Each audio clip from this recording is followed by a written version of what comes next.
Hey guys, so I am back to the wedge camper lifestyle and I have missed it so much. We just got back from a crazy 6,400 mile trip out to Oregon to pick this beast up. It was 8 days, 6,400 miles, averaged 800 miles a day. Crazy trip, but we got the new Super Pacific in. And I just want to talk a little bit about my thoughts, my first impressions after using it on the trip back, as well as using it with my wife a couple weekends. In this video, I will address some of my complaints and the comparisons between the Go Fast camper that I had previously and this. Now, this is not an insult to Go Fast campers. Everyone I've met there has been fantastic. They do develop a good product, but there are a lot of things about it that I prefer on the Super Pacific, and we're going to talk about those. So once again, this isn't meant to be an insult. This isn't trying to start a fight here, but there are things we are going to compare, and you'll see why I like and why I chose to get rid of my Go Fast camper and go with this. So yeah, let's get started. So let's start here with the doors.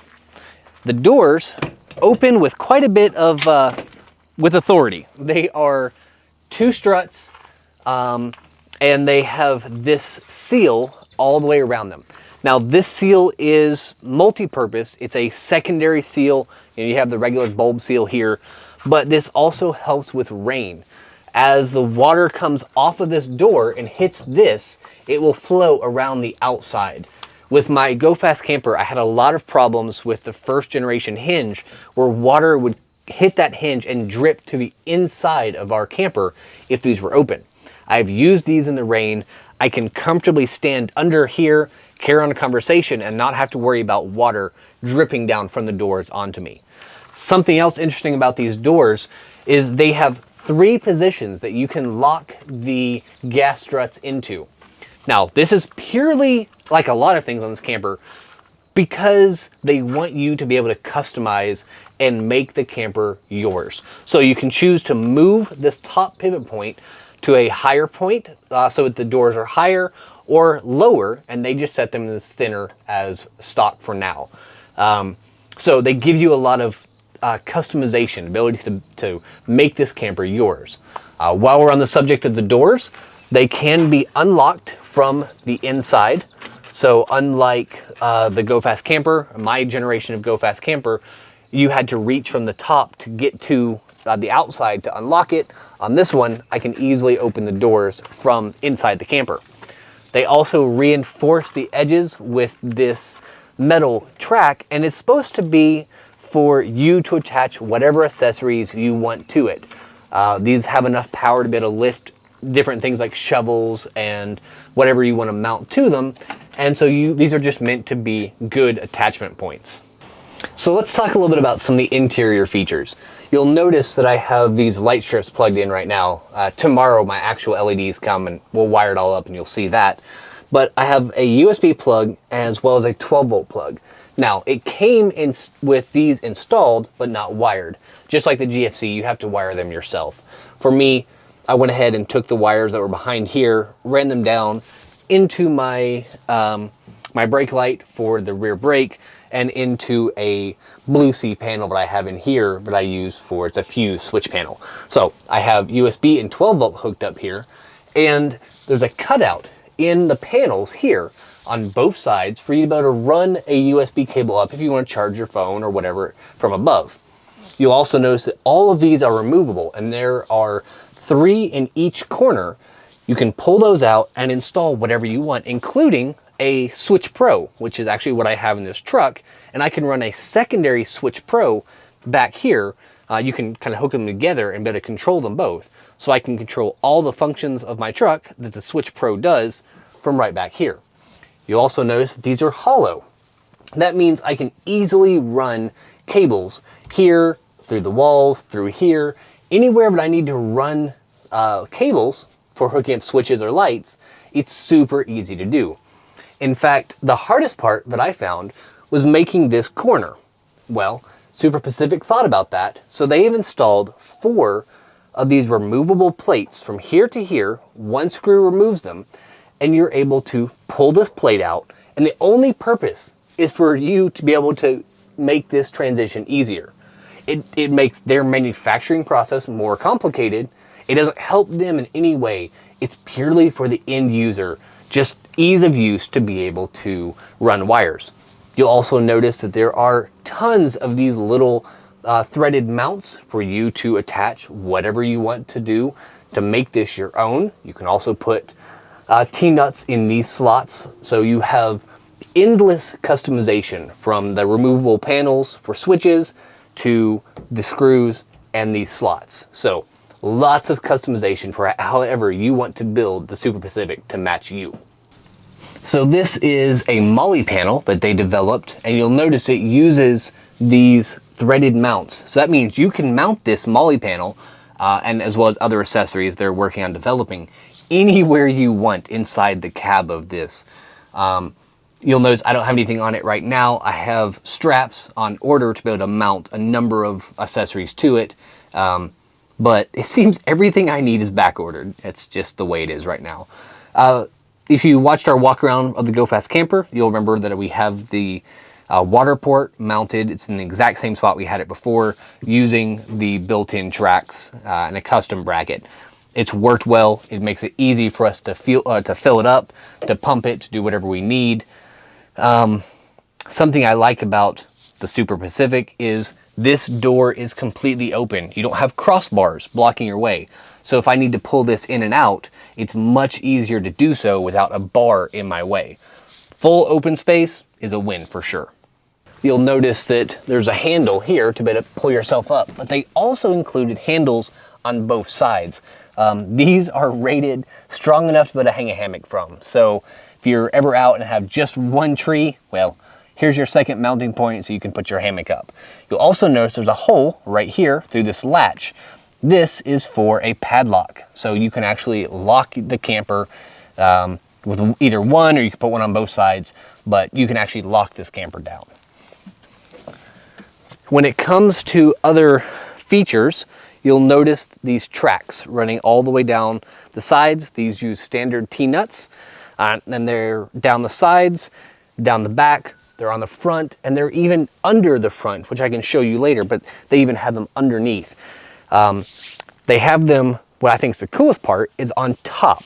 And so you can use a Yakima or Thule rack that uses T-nuts because these tracks that run right down the length of this. Let's go ahead and show you what it looks like to pop this camper up. So let's go ahead and show you how easy it is to pop this thing up. It's a little detent. Whenever you pull this out, you kind of feel it click. We'll do the other side. Easy enough, and just like the GFC, with no effort, we have camp set up. Not too bad. We will hop inside and show you the removable panels, and then we'll try and roll this door up and kind of shoot in. It's not gonna be easy to get a shot, but we'll try and show you a little bit of the walk around of the inside of this next. All right, so like the GFC, we have panels that we can pop up, slide out of the way to access the tent without having to use an external ladder. Now, one thing I really like about these panels is, as I was describing before, they have little cutouts, and these are twofold. A, it's so you can reach in and grab them and pull them up when you're upstairs, but also for you to be able to run any cables that you want, charge your phone, whatever you want to do. We'll go ahead and slide these out of the way, and it won't be easy to see this, but I'm going to show you one other kind of neat thing about this panel here. There you go. So this panel is probably one of the coolest things about this. If I take it and press it forward, it will slide up a ramp and go completely out of the way. So I have full standing access. The GFC had a panel that ended about here. The SP is all the way forward, complete access. So there's a ton of room in here with this folded back. So there's 1,000 things I like about this camper, but this was smart. So with the Go Fast camper, you had a piece of bungee cord with 2 carabiners, and you'd hook them and pull them across so that it would help pull the sides of the fabric in whenever you were collapsing it. Well, you don't have to do that this time. Using the integrated track, which is the same kind of standard track that they have on the outside, they have mounted this handy little piece and cord. And all it does is whenever you collapse the tent, it pulls this fabric in. So that you don't have to get down, go tuck fabric. You can do it all from the back really, really easily. And that's all it takes is these little bungee cords on both sides. Super, super cool design. The other really neat thing about the interior of this, you'll find up here. I had a lot of problems with condensation in my previous Go Fast camper. It's because it didn't have much in the line of ventilation. These have vent panels on the sides and on the back. And if you're raining, you can pull two little tabs on both sides. And you won't be able to see it until we walk outside, but it takes a fiberglass pole and it bends it out, causing a awning to appear over top of these vents.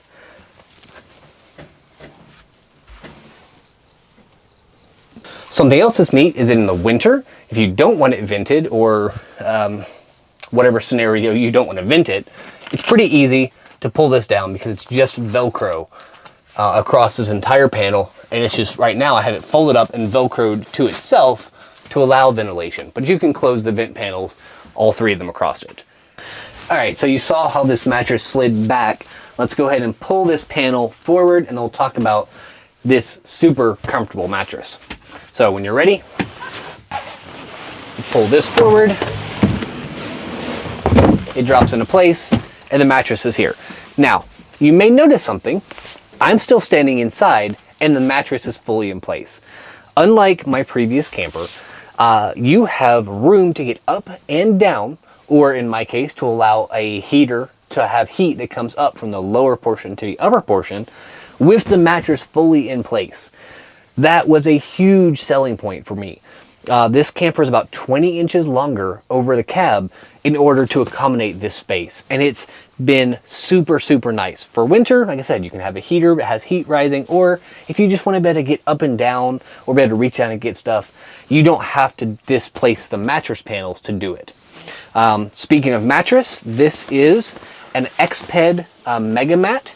I just have a full-size sheet on it right now, which by happenstance we tried and it fit. This is a 4-inch, very comfortable air mattress. It's a self-inflating air mattress.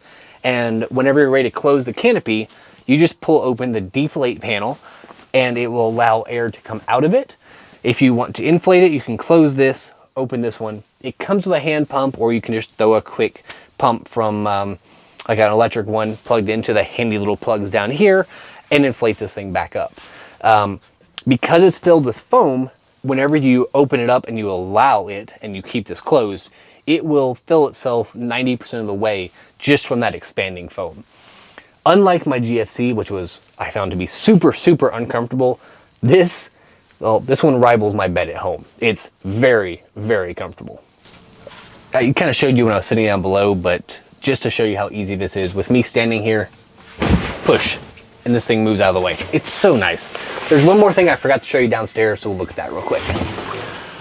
Slide that forward. That tucks out of the way. Okay, so check these out. There are 8 tie-down points in each of the corners, top and bottom, and these are just more places to lash gear. We talked about the slots, we talked about all the threaded points, but I forgot to mention these here, which once again, it's just adds to the customization and the ability for you to build this to however you want for you and for your family. So you saw how easy it was to pop it up. Let's go ahead and close it.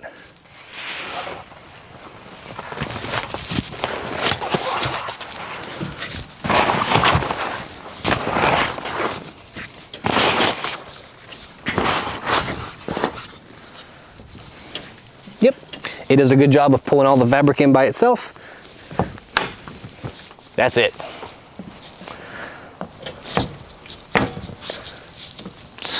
So easy to close this one. No more trying to push it down and fight the levers in. Unlike the floating hinge of the GFC, which allowed the upper and lower part to get kind of out of alignment, This one stays in alignment when you're pulling it up and down, and I have yet to have it, out of alignment while I'm trying to close it, which that was a real pain with the old one. So yeah, super easy to open, super easy to close.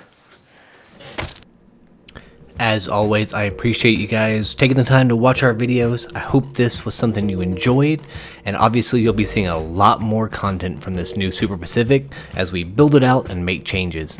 If you guys enjoyed this, be sure to like and subscribe, and we will see you on the trail.